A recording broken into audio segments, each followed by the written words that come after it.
Pakistan cricket উন্মাদনার এক অন্য নাম। আর সেই উন্মাদনায় এবার ভাগ বসাতে যাচ্ছে এক ঝাঁক বেঙ্গল টাইগার। প্রশ্ন ছিল কতজন? উত্তরটা শুনে চমকে উঠবেন। একজন নয়, 10 জন নয়, পুরো 50 জন। কারা আছেন এই বিশাল নেতৃত্বে?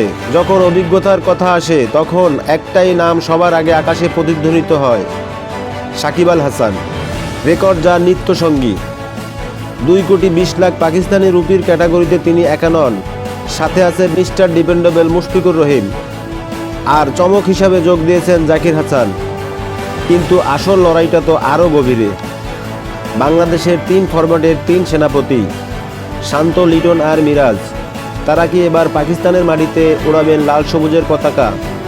1,10,00,000 ক্যাটাগরিতে শুধু অধিনায়করাই নন, আছে বিগ ব্যাশ কাঁপানো রিশাদ হোসাইন, সাথে তাসকিন শরীফুলের আগুনের গোলা, আর তাওহিদ হৃদয়ের ব্যাটের তলোয়ার। এই যেন এক আস্ত শক্তিশালী জাতীয় দল, যা নিলাম টেবিলে ঝড় তুলতে প্রস্তুত। সবাই যখন বড় মাছের দিকে তাকাচ্ছে, তখন 60 লাখের ক্যাটাগরিতে ওত পেতে আছে সৌম্য সরকার, তানজিম সাকিবের মতো ভয়ঙ্কর সব ম্যাচ উইনার।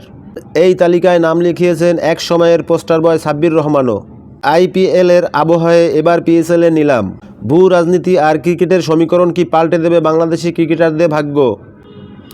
11ই ফেব্রুয়ারি নির্ধারিত হবে লাহোর থেকে করাচি, কার বুকে জ্বলবে বাংলাদেশের নাম। আপনারা তৈরি তো?